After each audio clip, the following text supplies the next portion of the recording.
Here with a slightly confusing brief in a way, partly to sort of talk about the advantages of the RIF approach, but also to bring in some links to the planning and planning policy. So let's start there with the advantages of CRIF. You identified a few. Yes. Well, I think really one broad overriding advantage is that of sort of organisation and context, and that there's going to be lots going on around renewables, come what may, and just to be able to have some form of control within the local authorities and county groups, have some sort of knowledge of, I use the word context quite a lot to mean sort of how much energy can technologies generate, what are the costs going to be, but to have that sort of knowledge so when you get applications coming in or get sort of businesses trying to develop renewables, you've got somewhere to put that in your own sort of framework of knowledge and then respond to that appropriately. So yes, bringing everything together in a sense in one place. Yes, and I guess another thing is that in order to particularly to get planning policy adopted by the planning inspectorate, it has to be evidence-based. It has to have studies in the background to justify why that policy is necessary. So something like a RIF, I think, is probably one of the most practical ways of doing that. And how does this? I mean, you're a consultant, but you work with planning people, don't you? Yeah. How does this all fit with planning people? With planning people? Yeah, I mean, in planning, terms of planning, not just planning policy, but the way that this kind of approach works with a planning department in a local authority. I guess they're just one sort of, I don't know, pawn in a bigger game, if you like. Mm-hmm.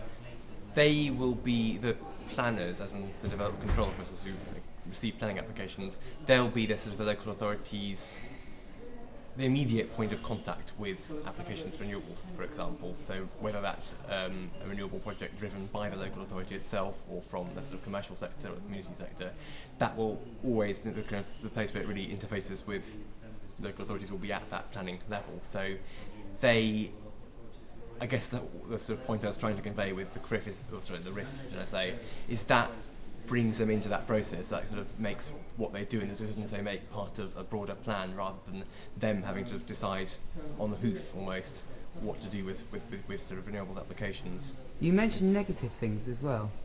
Negative things about... you talked about that there might be drawbacks in some senses about a CRIF or a RIF. I think I talked more about the risks of not adopting. That was more actually sort of positives from the other directions. Yes, not adopting a RIF.